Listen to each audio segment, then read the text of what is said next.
দর্শক কৃষক শফি ভাইয়ের বাড়ির উঠানে এই মুহূর্তে আমরা আছি এবং এখানে সকল ভুট্টা চাষিরা আছেন, যারা ভুট্টা চাষে উদ্বুদ্ধ হচ্ছেন তারাও কিন্তু এখানে একত্রিত হয়েছেন।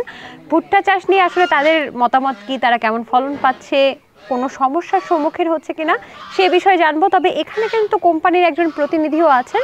আমরা সবাই মিলে আসলে একটা উঠান বৈঠকের আয়োজন করেছি তাদের সমস্যা বা সমাধান, তাদের অবস্থা জানার জন্য। কেমন আছেন আপনারা? আলহামদুলিল্লাহ ভালো।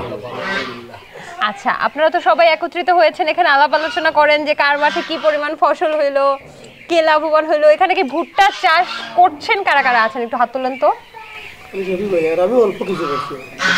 আচ্ছা, আর আপনারা কি ভুট্টা চাষ করবেন সামনে? তাদেরটা দেখে কি উদ্বুদ্ধ হয়েছেন? আপনি ভুট্টা চাষ করতে উদ্বুদ্ধ হয়েছেন? কেন, কারটা দেখে? আমি শফি আহমেদের ভুট্টা চাষ দেখিয়া আর খাজি ফার্মের যে বীজটা দিছে, বীজের গুণগত মানটা দেখে আমি উদ্বুদ্ধ হয়েছে যে চাষ করলে বোধহয় ভবিষ্যতে লাভবান হওয়া যাইব। আপনি এমনিতে কি করেন? আমি এমনিতে আমার ফলের বাগান আছে, আমি ফল চাষে মানে অনেক ধরনের ফল, মিশ্র ফল।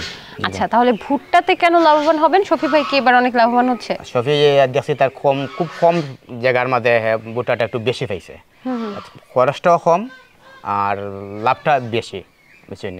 সেই জন্য আমরা তো আগাম মাস পরে আমরা ধান তোলার পরে যেটা আমরা মাঠটা খালি থাকে, তো এক্সট্রা যদি আমরা তোরা বেনিফিট পাইতে তো আমরা লাভবান না। এটার লাগে আমরা সবাই উদ্বুদ্ধ হয়েছি আগামীতে যদি আমরা উন্নত মানের বীজ আমরা কাজী ফার্মতে সংগ্রহ করবো, করিয়ে আমরা ভুট্টা চাষ করবো। এই সময়টা মাঠ খালি থাকে? যে আমরা এই এলাকার মানে পুরা সিলেট ডিস্ট্রিক্টে এই সময়টা মাঠ খালি থাকে, মানে মাঠে মাঠে কোনো চাষ হয় না। কেন, বড় করলে বড় থাকতো না? না, অধিকাংশ আমরা তো মূল সমস্যা হইলো পানি, আমরা যে পানিটা নাই।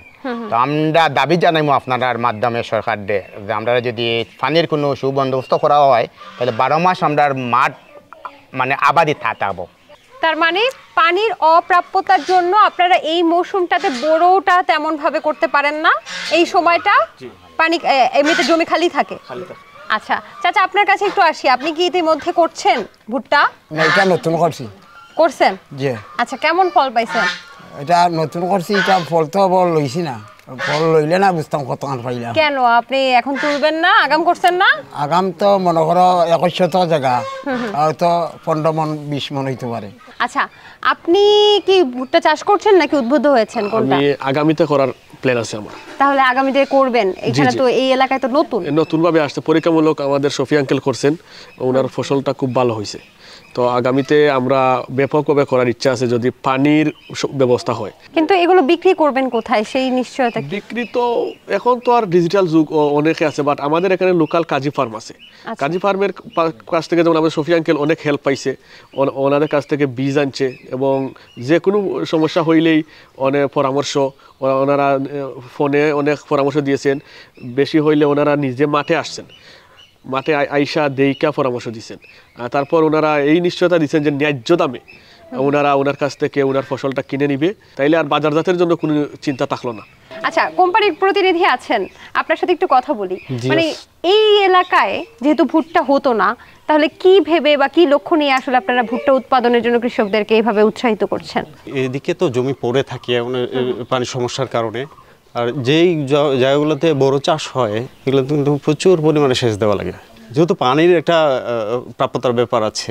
আর ভুট্টাতে কিন্তু সেচের মানে এই ধানের তুলনায় ভুট্টাতে সেচ কম দেওয়া লাগে সেই তুলনায়, ঠিক আছে? এখানে কিন্তু খরচটা কমে আসে। আর এই ভুট্টা নেওয়ার ব্যাপারে হলো কি, আমাদের একটা ফিড মিল আছে, শ্রীমঙ্গলে ফিড মিল আছে। এদিকে যত পরিমাণে ভুট্টা আবাদ হচ্ছে এটা দিয়ে আমাদের হবে না, আরো বেশি লাগে, অনেক বেশি। এই জন্য আমরা চাচ্ছি যে আরো বেশি পরিমাণে ভুট্টা আবাদ হোক এদিকে। আপনাকে অসংখ্য ধন্যবাদ, অনেক গুরুত্বপূর্ণ তথ্য আমরা পেলাম এবং আপনাদের সাথে কথা বলেও আমি যেটা বুঝলাম, আপনারা প্রথমে আমন করতেন বছরে, তারপর ওই সময়টা, তারপরের সময়টা হয় গ্যাপ রাখতেন, লম্বা একটা বিরতি, আর না হলে বড় করতেন। এখন বড়োর থেকে অধিক পরিমাণে লাভ পাচ্ছেন এই মৌসুমটাই ভুট্টা, এই কারণে আপনারা ভুট্টাতে উদ্বুদ্ধ হচ্ছেন বা আগামীবার করবেন। তাহলে তারপরে আবার আমনও করতে পারতেছেন। তার মানে আগে ছিল জমিগুলো এক ফসলি, এখন হয়ে যাবে 2 ফসলি। ঠিক আছে, এরপরের বার এসে আবার দেখবো কিন্তু। আসসালামু আলাইকুম, ভালো থাকেন তাহলে। ওয়ালাইকুম আসসালাম।